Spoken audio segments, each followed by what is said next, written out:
Est-ce que Jésus faisait caca? Alors, c'est une question qu'on voit parfois aujourd'hui pour discréditer le dogme central chrétien de l'incarnation, que Dieu se serait incarné en la personne de Jésus-Christ, en faisant contraster la grandeur du Créateur de l'univers et la bassesse de ses fonctions humaines pas très ragoûtantes. Mais là derrière, il n'y a pas que du sarcasme moderne, parce que c'est une question qui a été opposée aux chrétiens dès les premiers siècles du christianisme, notamment par les courants gnostiques ou gnosticisants,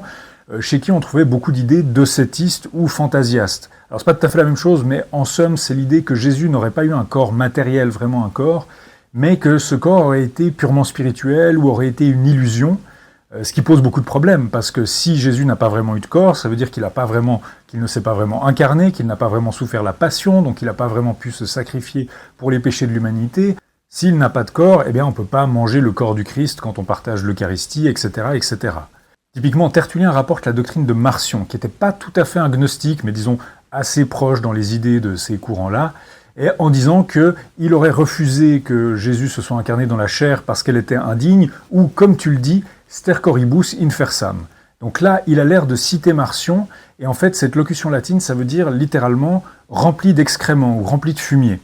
Et peut-être que c'est simplement une manière imagée de dire que la chair est dégoûtante, mais vu les débats qu'on trouve par ailleurs, il y a de bonnes chances qu'en fait, il faille l'interpréter littéralement, que Marcion ne pouvait pas se résoudre à imaginer que Jésus ait un corps qui avait des excréments dans ses intestins.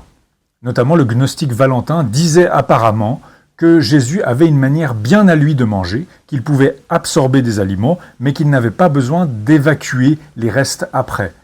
David Litvak, qui est spécialiste de ces courants, considère que c'était peut-être imaginé sous la forme d'une combustion, comme s'il y avait un feu dans Jésus qui allait détruire complètement cette matière et qu'il n'y avait pas besoin de l'évacuer après.